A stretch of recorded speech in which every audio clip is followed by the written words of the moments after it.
আবু আবদিল্লাহ জাফর নাম, পিতা আবু তালিব এবং মাতা ফাতিমা। কুরাইশ গোত্রের হাশেমি শাখার সন্তান। রাসূলুল্লাহ সাল্লাল্লাহু আলাইহি ওয়াসাল্লাম এর চাচাতো ভাই এবং হযরত আলী কারামাল্লাহু ওয়াজহাহুর সহোদর। বয়সে আলী রাদিয়াল্লাহু আনহু থেকে 10 বছর বড়। বনি আব্দে মান্নাফের 5 ব্যক্তির চেহারা রাসূলুল্লাহ সাল্লাল্লাহু আলাইহি ওয়াসাল্লামের চেহারার সাথে এত বেশি মিল ছিল যে প্রায় ক্ষীণ দৃষ্টির লোকেরা তাদের মধ্যে পার্থক্য করতে গিয়ে তালগোল পাকিয়ে ফেলত। আবু সুফিয়ান ইবনুল হারিস ইবন আব্দুল মুত্তালিব, তিনি একাধারে রাসূলুল্লাহ সাল্লাল্লাহু আলাইহি ওয়াসাল্লাম এর চাচাতো ভাই এবং দুধ ভাইও। কুসাম ইবনুল আব্বাস ইবন মুত্তালিব, তিনিও রাসূলুল্লাহর সাল্লাল্লাহু আলাইহি ওয়াসাল্লাম এর চাচাতো ভাই। আশসাইদ ইবন উবাইদ ইবন আবদে ইয়াজিদ ইবন হাশিম, তিনি ছিলেন ইমাম শাফেঈর রহমতুল্লাহ পিতামহ। হাসান ইবন আলী রাসূলুল্লাহ সাল্লাল্লাহু আলাইহি ওয়াসাল্লাম এর দৌহিত্র। রাসূলুল্লাহ সাল্লাল্লাহু আলাইহি ওয়াসাল্লাম এর চেহারার সাথে তাঁর চেহারার সাদৃশ্য ছিল সর্বাধিক। 5 ব্যক্তি হলেন জাফর ইবন আবু তালিব। কুরাইশদের মধ্যে উচ্চ মর্যাদা ও সম্মানের অধিকারী হওয়া সত্ত্বেও অধিক সন্তানসন্ততি ও পোষ্যের কারণে আবু তালিবের আর্থিক অবস্থা ছিল দারুণ অসচ্ছল। মরার ওপর খাড়ার ঘাড় মতো সেই অনাবৃষ্টির বছরটি তাঁর অসচ্ছল অবস্থাকে আরও নিদারুণ করে তোলে। সেই মারাত্মক খরার বছরে কুরাইশদের সব ফসল পুড়ে যায়, গবাদি পশুও ধ্বংস হয়ে যায়। মানুষের মধ্যে একটা হাহাকার পড়ে যায়। এ সময় বনি হাশিমের মধ্যে বিন আব্দিল্লাহ এবং তাঁর চাচা আব্বাস অপেক্ষা অধিকতর সচ্ছল ব্যক্তি আর কেউ ছিলেন না। একদিন মুহাম্মদ সাল্লাল্লাহু আলাইহি ওয়াসাল্লাম এর চাচা আব্বাসকে বললেন, চাচা, আপনার ভাই আবু তালিবের তো অনেক সন্তানাদি। মানুষ এ সময় দারুণ দুর্ভিক্ষ ও অন্য কষ্টের মধ্যে আছে। চলুন না আমরা তাঁর কাছে যাই এবং তাঁর কিছু সন্তানের বোঝা আমাদের কাঁধে তুলে নেই। তাঁর একটি ছেলেকে আমি নেব এবং অপর একটিকে আপনি নেবেন। আব্বাস মন্তব্য করলেন, তুমি সত্যি একটি কল্যাণের দিকে আহ্বান জানিয়েছ এবং একটি ভালো কাজের প্রতি উৎসাহিত করেছ। অতঃপর তাঁরা দুজন আবু তালিবের নিকট গেলেন।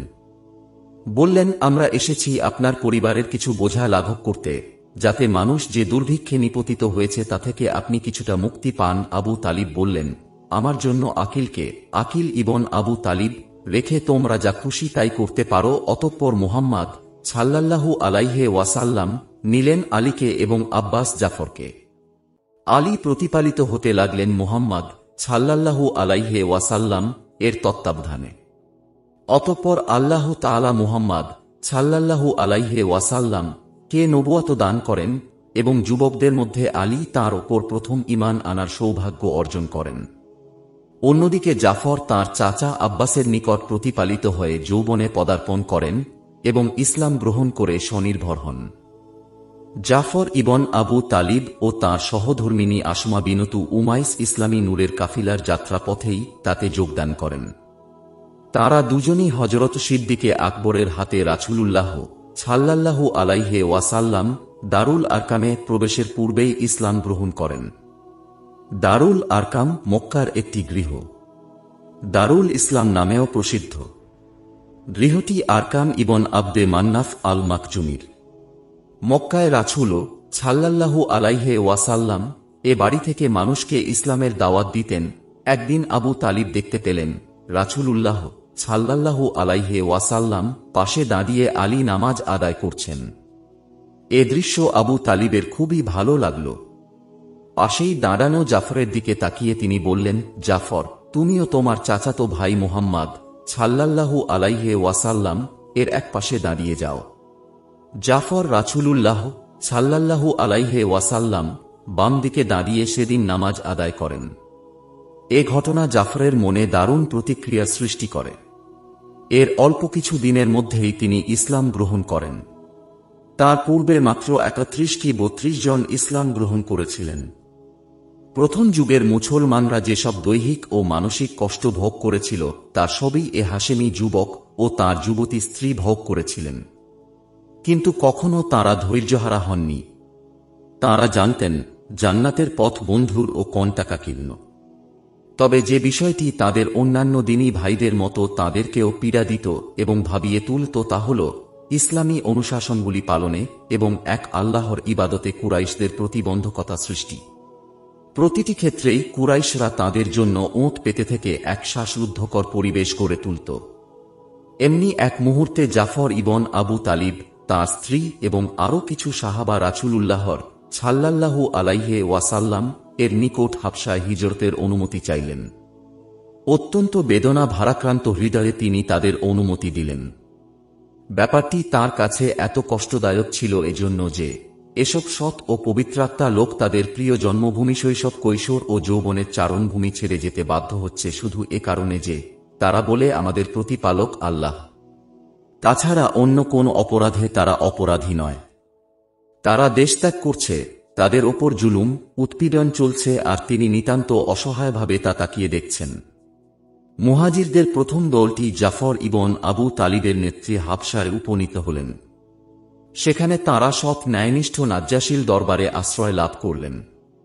ইসলাম গ্রহণের পর এই প্রথমবারের মতো তাঁরা একটু নিরাপত্তার স্বাদ এবং নিঃসংকোচিত্তে স্বাধীনভাবে এক আল্লাহর ইবাদতের মাধুর্য অনুভব করলেন।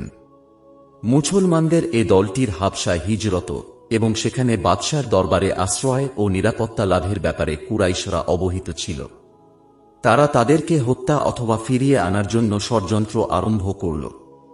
এই ঘটনার সাথে প্রত্যক্ষভাবে জড়িত হযরত উম্মু সালামা রাদিয়াল্লাহু আনহা বলেন, আমরা যখন হাবশায় পৌঁছলাম সেখানে সৎ প্রতিবেশী এবং আমাদের দ্বীনের ব্যাপারে নিরাপত্তা লাভ করলাম।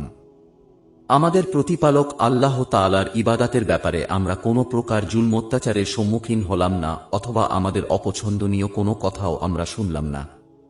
এ কথা কুরাইশরা জানতে পেরে ষড়যন্ত্র শুরু করল। তারা তাদের মধ্য থেকে শক্তিমান ও তাগড়া জওয়ান দুই ব্যক্তি নির্বাচন করে নাজ্জাশীর কাছে পাঠাল। এ দুই ব্যক্তি হল আমর ইবনুল আস ও আব্দুল্লাহ ইবন আবু রাবিয়া। তারা তাদের দুজনের সঙ্গে নাজ্জাশী ও তার দরবারের চাটুকার পাদ্রীদের জন্য প্রচুর মূল্যবান উপঢৌকন পাঠাল। তাদেরকে বলে দেওয়া হয়েছিল, হাবশার রাজার সাথে আমাদের বিষয়টি আলোচনার পূর্বেই প্রত্যেক পাদ্রীর জন্য নির্ধারিত হাদিয়া তাদের পৌঁছে দেবে। তারা দুজন হাবশা পৌঁছে নাজ্জাশীর পাদ্রীদের সাথে মিলিত হল এবং তাদের প্রত্যেককে তার জন্য নির্ধারিত উপঢৌকন পৌঁছে দিয়ে বলল, বাদশাহর সাম্রাজ্যে আমাদের কিছু বিভ্রান্ত সন্তান আশ্রয় নিয়েছে। তারা তাদের পিতৃপুরুষের ধর্ম ত্যাগ করে নিজ সম্প্রদায়ের মধ্যে বিভেদ ও অনৈক্য সৃষ্টি করেছে। আমরা যখন তাদের সম্পর্কে বাদশাহর সঙ্গে কথা বলবো, আপনারা তাদের দিন সম্পর্কে কোনো রকম জিজ্ঞাসাবাদ ছাড়াই তাদেরকে আমাদের নিকট ফেরত পাঠানোর ব্যাপারে বাদশাহকে একটু অনুরোধ করবেন। কারণ তাদের জাতীয় নেতৃবৃন্দ তো তাদের বিশ্বাস ও আচরণ সম্পর্কে অধিক জ্ঞাত। তারাই তাদের সম্পর্কে সিদ্ধান্ত নেবেন। দরবারি পাদ্রীরা তাদের কথায় সায় দিল। উম্মু সালামা বলেন, বাদশাহ আমাদের কাউকে ডেকে তার কথা শুনুক, এর চেয়ে বিরক্তিকর আর কিছু আমর ইবনুল আস ও তার সঙ্গীর নিকট ছিল না। তারা দুজন নাজ্জাশীর দরবারে উপস্থিত হয়ে তাকে উপঢৌকন পেশ করল। উপঢৌকনগুলি নাজ্জাশীর খুবই পছন্দ হল।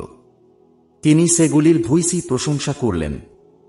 অতঃপর তারা বাদশাহকে বলল, মহামান্য বাদশাহ, আমাদের কিছু দুষ্টু প্রকৃতির ছেলে আপনার সাম্রাজ্যে প্রবেশ করেছে। তারা এমন একটি ধর্ম আবিষ্কার করেছে যা আমরাও জানি না এবং আপনিও জানেন না। তারা আমাদের দ্বীন পরিত্যাগ করেছে, কিন্তু আপনাদের দ্বীনও গ্রহণ করেনি। তাদের পিতা, পিতৃব্য ও গোত্রের নেতৃস্থানীয় ব্যক্তিরা তাদেরকে ফিরিয়ে নিয়ে যাওয়ার জন্য আমাদেরকে আপনার নিকট পাঠিয়েছেন। তাদের সৃষ্ট অশান্তি ও বিপর্যয় সম্পর্কে তাদের গোত্রীয় নেতারাই অধিক জ্ঞাত। নাজ্জাশী তাঁর দরবারে উপস্থিত পাদ্রীদের দিকে তাকালেন। তারা বলল, মহামান্য বাদশাহ, তারা সত্য কথাই বলেছে, কারণ তাদের গোত্রীয় নেতারাই তাদের কৃতকর্ম সম্পর্কে অধিক জ্ঞাত। গোত্রীয় নেতাদের নিকট আপনি তাদের ফেরত পাঠিয়ে দিন, যাতে গোত্রীয় নেতারা তাদের সম্পর্কে সিদ্ধান্ত নিতে পারেন। পাদ্রীদের কথায় বাদশাহ দারুণভাবে ক্ষুব্ধ হলেন। বললেন, আল্লাহর কসম, তা হতে পারে না। তাদের প্রতি যে অভিযোগ আরোপ করা হচ্ছে সে সম্পর্কে তাদের জিজ্ঞাসাবাদ না করা পর্যন্ত একজনকেও আমি সমর্পণ করব না। সত্যিই তারা যদি এমনই হয় যেমন এ দুই ব্যক্তি বলছে, তাহলে তাদেরকে সমর্পণ করব। তা না হলে তারা যতদিন আমার আশ্রয় থাকতে চায় আমি তাদেরকে নিরাপত্তার সাথে থাকতে দেব। উম্মু সালাম বলেন, অতঃপর নাজ্জাশী আমাদেরকে ডেকে পাঠালেন তার সাথে সাক্ষাতের জন্য। যাওয়ার আগে আমরা সকলে এক স্থানে সমবেত হলাম। আমরা অনুমান করলাম নিশ্চয় বাদশাহ আমাদের নিকট আমাদের দিন সম্পর্কে জিজ্ঞাসাবাদ করবেন।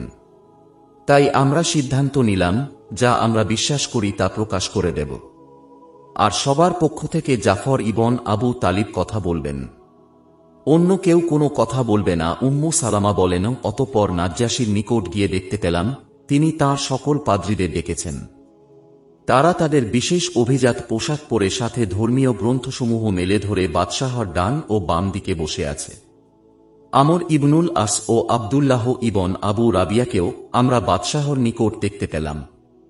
মজলিসে আমরা স্থির হয়ে বসার পর নাজ্জাশী আমাদের দিকে দৃষ্টি ফিরিয়ে জিজ্ঞেস করলেন, সে কোন ধর্ম যা তোমরা নতুন আবিষ্কার করেছ এবং যার কারণে তোমরা তোমাদের খানদানি ধর্মকেও পরিত্যাগ করেছ, অথচ আমার অথবা অন্য কোনো ধর্ম গ্রহণ করনি? জাফর ইবন আবু তালিব সবার পক্ষ থেকে বললেন, মহামান্য বাদশাহ, আমরা ছিলাম একটি মূর্খ জাতি। মূর্তির উপাসনা করতাম, মৃত জন্তু ভক্ষণ করতাম, অশ্লীল কার্যকলাপে লিপ্ত ছিলাম, আত্মীয়তার বন্ধন ছিন্ন করতাম এবং প্রতিবেশীর সাথে অসৎ ব্যবহার করতাম। আমাদের সবলরা দুর্বলদের অধিকার থেকে বঞ্চিত করত। আমরা ছিলাম এমনি এক অবস্থায়। অবশেষে আল্লাহ তাআলা আমাদের নিকট একজন রাসূল পাঠালেন। আমরা তাঁর বংশ, সততা, আমানতদারি, পবিত্রতা ইত্যাদি সম্পর্কে অবহিত। তিনি আমাদেরকে আল্লাহর দিকে আহ্বান জানালেন যেন আমরা তার একত্বে বিশ্বাস করি, তাঁর ইবাদত করি এবং আমরা ও আমাদের পূর্বপুরুষরা যেসব গাছ, পাথর ও মূর্তির পূজা করতাম তা পরিত্যাগ করি। তিনি আমাদের নির্দেশ দিলেন সত্য বলার, গচ্ছিত সম্পদ যথাযথ প্রত্যর্পণের, আত্মীয়তার বন্ধন অক্ষুণ্ণ রাখার, প্রতিবেশীর সাথে সদ্ব্যবহার করার, হারাম কাজ ও অবৈধ রক্তপাত থেকে বিরত থাকার। তাছাড়া অশ্লীল কাজ, মিথ্যা বলা, ইয়াতিমের সম্পদ ভক্ষণ ও নিষ্কলুষ চরিত্রের নারীর প্রতি অপবাদ দেয়া থেকে নিষেধ করলেন। তিনি আমাদের আরও আদেশ করেছেন এক আল্লাহর ইবাদত করার, তাঁর সাথে অন্য কিছু শরিক না করার, নামাজ কায়েম করার, জাকাত দানের এবং রমজান মাসে রোজা রাখার। আমরা তাঁকে সত্যবাদী জেনে তাঁর প্রতি ঈমান এনেছি এবং আল্লাহর কাছ থেকে যা কিছু নিয়ে এসেছেন তার অনুসরণ করেছি। সুতরাং যা তিনি আমাদের জন্য হালাল এবং হারাম ঘোষণা করেছেন আমরা তা হালাল ও হারাম বলে বিশ্বাস করেছি। মহামান্য বাদশাহ, অতঃপর আমাদের জাতির সকলেই আমাদের ওপর বাড়াবাড়ি আরম্ভ করল। তারা আমাদের দিন থেকে পুনরায় মূর্তি পূজার দিকে ফিরিয়ে নেয়ার জন্য আমাদের ওপর অত্যাচার চালাল। তারা যখন আমাদেরকে অত্যাচার উৎপীড়নে জর্জরিত করে তুলল এবং আমাদের ও আমাদের দিনের মধ্যে প্রতিবন্ধক হয়ে দাঁড়াল, তখন আমরা অন্য কোথাও না গিয়ে আপনার এখানে আসাকেই প্রাধান্য দিলাম, এই আশাই যে আপনার এখানে আমরা অত্যাচারিত হব না। উম্মু সালামা বলেন, অতঃপর নাজ্জাশী জাফর ইবন আবু তালিবের দিকে একটু তাকালেন এবং জিজ্ঞেস করলেন, তোমাদের নবী আল্লাহর নিকট থেকে জানিয়ে এসেছেন তার কিছু অংশ কি তোমাদের সঙ্গে আছে? তিনি বললেন, হ্যাঁ। আমাকে একটু পাঠ করে শোনাও তো। জাফর পাঠ করলেন, কাফাইয়া ইনসার। এ তোমাদের প্রতিপালকের অনুগ্রহের বিবরণ তাঁর বান্দা জাকারিয়ার প্রতি, যখন সে তার প্রতিপালককে আহ্বান করেছিল গোপনে। সে বলেছিল, আমার অস্থি দুর্বল হয়েছে, বার্ধক্যেও আমার মস্তক সাদা হয়েছে, হে আমার প্রতিপালক, তোমাকে আহ্বান করে আমি কখনো ব্যর্থকাম হইনি। এইভাবে তিনি পবিত্র কুরআনের সূরা মরিয়মের প্রথম অংশ পাঠ করে শুনালেন। আল্লাহর কালাম শুনে নাজ্জাশী এত কাঁদলেন যে অশ্রুধারায় তার শ্মশ্রুসিক্ত হয়ে গেল এবং দরবারে উপস্থিত পাদ্রীরা কেঁদে তাদের সম্মুখে উন্মুক্ত ধর্মগ্রন্থসমূহ ভিজিয়ে দিল। কিছুটা শান্ত হয়ে নাজ্জাশী বললেন, তোমাদের নবী জানিয়ে এসেছেন এবং তাঁর পূর্বে ঈসা আলাইহিস সালাম জানিয়ে এসেছিলেন, উভয়ের উৎসাহ এক। অতঃপর আমর ও তার সঙ্গীর দিকে তাকিয়ে বললেন, তোমরা চলে যাও। আল্লাহর কসম, তোমাদের হাতে আমি তাদেরকে সমর্পণ করব না। উম্মু সালামা বলেন, আমরা নাজ্জাশীর দরবার থেকে বেরিয়ে এলে আমর ইবনুল আস আমাদেরকে শুনিয়ে শুনিয়ে তার সঙ্গীকে বলল, আল্লাহর কসম, আগামীকাল আবার আমরা বাদশাহর নিকট আসব এবং তাঁর নিকটে তাদের এমন সব কার্যকলাপ তুলে ধরব যাতে তাঁর হৃদয় হিংসার আগুনে দাউ দাউ করে জ্বলে উঠে এবং তাদের প্রতি ঘৃণায় তাঁর অন্তর পূর্ণ হয়ে যায়। তাদেরকে সম্পূর্ণ উৎখাত করার জন্য আমরা অবশ্যই বাদশাহকে উৎসাহিত করব। কথা শুনে তার সঙ্গী আব্দুল্লাহ ইবন আবু রাবিয়া বলল, আমার এমনটি করা উচিত হবে না। ধর্মীয় ব্যাপারে আমাদের বিরোধিতা করলেও তারা তো আমাদের আত্মীয়। আমর বলল, তুমি রাখো তো এসব কথা। আমি অবশ্যই বাদশাহকে এমন সব কথা অবহিত করব যা তাদের অন্তরকে কাঁপিয়ে তুলবে। বাদশাহকে আমি বলবো তারা মনে করে ঈসা ইবন মরিয়ম অন্যদের মতোই একজন বান্দা। পরদিন সত্যি সত্যি আমর নাজ্জাশীর দরবারে উপস্থিত হয়ে বলল, মহামান্য বাদশাহ, এসব লোক যাদেরকে আপনি আশ্রয় দিয়ে সাহায্য করছেন তারা ঈসা ইবন মরিয়ম সম্পর্কে একটা মারাত্মক কথা বলে থাকে। আপনি তাদের কাছে লোক পাঠিয়ে জিজ্ঞেস করে দেখুন তারা তাঁর সম্পর্কে কি বলে। উম্মু সালাম বলেন, আমরা এ কথা জানতে পেয়ে ভীষণ দুশ্চিন্তায় পড়লাম। আমরা পরস্পরকে জিজ্ঞেস করলাম, বাদশাহ যখন ঈসা ইবন মরিয়ম সম্পর্কে জিজ্ঞেস করবেন তোমরা তখন কি বলবে? সবাই ঐকমত্যে পৌঁছলাম, তাঁর সম্পর্কে আল্লাহ যা বলেছেন তার অতিরিক্ত আর কিছুই আমরা বলবো না। আমাদের নবী তাঁর সম্পর্কে যা কিছু এনেছেন তা থেকে আমরা এক আঙ্গুলের ডগা পরিমাণও বাড়িয়ে বলবো না। তাতে আমাদের ভাগ্যে যা থাকে তাই হবে। আমাদের পক্ষ থেকে এবারও জাফর ইবন আবু তালিব কথা বলবেন। নাজ্জাশী আমাদের ডেকে পাঠালেন। আমরা তাঁর দরবারে উপস্থিত হয়ে দেখতে পেলাম পাদ্রীরা পূর্বের দিনের মতো একই বেশভূষায় বসে আছে। আমর ইবনুল আস তার সঙ্গী সেখানে উপস্থিত হতেই বাদশাহ আমাদেরকে জিজ্ঞেস করলেন, ঈসা ইবন মরিয়ম সম্পর্কে তোমরা কি বলে থাকো? জাফর ইবন আবু তালিব বললেন, আমাদের নবী তাঁর সম্পর্কে যা বলেন তার অতিরিক্ত আমরা কিছুই বলি না। তিনি কি বলে থাকেন? তিনি বলেন তিনি আল্লাহর বান্দা ও তাঁর রাসূল। তিনি তার রূহ ও কালাম যা তিনি কুমারী ও পবিত্র মরিয়মের প্রতি নিক্ষেপ করেছেন। জাফরের কথা শুনে নাজ্জাশী হাত দ্বারা মাটিতে আঘাত করতে করতে বললেন, আল্লাহর কসম, ঈসা ইবন মরিয়ম সম্পর্কে তোমাদের নবী যা বলেছেন তা একটি লোম পরিমাণও অতিরঞ্জন নয়। এ কথা শুনে নাজ্জাশীর আশেপাশে উপবিষ্ট পেট্রিয়ার করা তাদের নাসিকাচিত্র দিয়ে ঘৃণাসূচক শব্দ বের করল।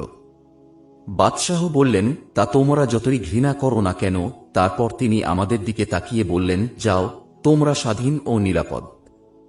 কেউ তোমাদের গালি দিলে বা কোনো রূপ প্রতিবন্ধকতা সৃষ্টি করলে তার বদলা নেওয়া হবে। আল্লাহর কসম, আমি সোনার পাহাড় লাভ করি আর তার বিনিময়ে তোমাদের কারো ওপর সামান্য বিপদ আপতিত হোক, এটাও আমার পছন্দনীয় নয়। এরপর তিনি আমর ও তার সঙ্গীর দিকে ফিরে বললেন, এ দুই ব্যক্তির উপর হুকুম তাদেরকে ফেরত দাও।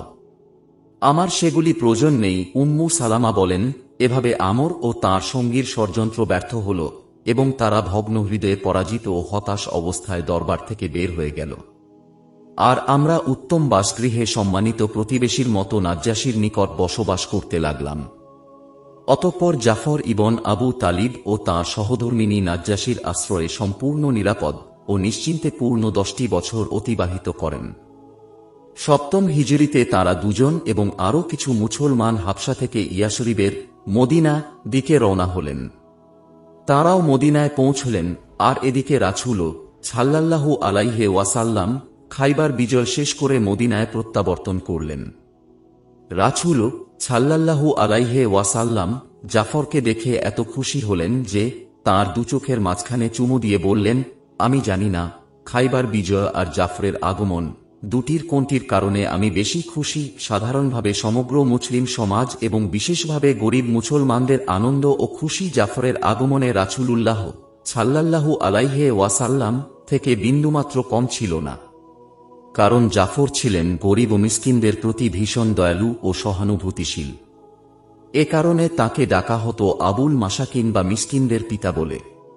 জাফর ইবন আবু তালিবের মদিনায় আসার পর একটি বছর কেটে গেল। 8ম হিজরির প্রথম দিকে সিরিয়ার রোমান বাহিনীকে আক্রমণের জন্য রাসূল সাল্লাল্লাহু আলাইহি ওয়াসাল্লাম সেনাবাহিনী প্রস্তুত করলেন। যায়েদ বিন হারিসকে সেনাপতি নিয়োগ করে তিনি বললেন, যায়েদ নিহত হলে আমির হবে জাফর ইবন আবু তালিব। জাফর নিহত বা আহত হলে আমির হবে আব্দুল্লাহ ইবন রাওয়াহা। আর সে নিহত বা আহত হলে মুসলমানরা নিজেদের মধ্য থেকে একজনকে আমির নির্বাচন করবে। মুসলিম বাহিনী জর্দানের সিরিয়া সীমান্তের মুতা নামক স্থানে পৌঁছে দেখতে পেল 1 লাখ রোমান সৈন্য তাদের মোকাবিলার জন্য প্রস্তুত এবং তাদের সাহায্যের জন্য লাখম জুজাম, কুদা ইত্যাদি আরব গোত্রের আরও 1,00,000 খ্রিস্টান সৈন্য পেছনে প্রতীক্ষা করছে। অন্যদিকে মুসলমানদের সৈন্য সংখ্যা মাত্র 3,000। যুদ্ধ শুরু হতেই যায়েদ বিন হারিস বীরের ন্যায় শাহাদাত বরণ করেন। অতঃপর জাফর বিন আবু তালিব তাঁর ঘোড়ার পিঠ থেকে লাফিয়ে পড়েন এবং শত্রু বাহিনী যাতে সেটি ব্যবহার করতে না পারে সেজন্য নিজের তরবারি দ্বারা ঘোড়াটিকে হত্যা করে ফেলেন। তারপর পতাকাটি তুলে ধরেন, রোমান বাহিনীর অভ্যন্তরভাগে বহু দূর পর্যন্ত প্রবেশ করে শত্রু নিধন কার্য চালাতে থাকেন। এমতাবস্থায় তাঁর ডান হাতটি দ্বিখণ্ডিত হয়ে যায়। তিনি বাম হাতে পতাকা উঁচু করে ধরেন। কিছুক্ষণের মধ্যে তরবারির অন্য একটি আঘাতে তাঁর বাম হাতটিও দেহ থেকে বিচ্ছিন্ন হয়ে যায়। তবুও তিনি হাল ছাড়লেন না। বাহু দিয়ে বুকের সাথে জাপটে ধরে তিনি ইসলামী পতাকা সমুন্নত রাখলেন। এ অবস্থায় কিছুক্ষণ পর তরবারির তৃতীয় একটি আঘাত তাঁর দেহটি দ্বিখণ্ডিত হয়ে যায়। অতঃপর পতাকাটি আব্দুল্লাহ ইবন রাওয়াহা তুলে নিলেন। শত্রু সৈন্যের সাথে বীরবিক্রমে লড়তে লড়তে তিনিও তাঁর 2 সাথীর অনুগামী হলেন। তারপর খালিদ বিন ওয়ালিদ পতাকা হাতে নিয়ে মুসলিম বাহিনীকে উদ্ধার করেন।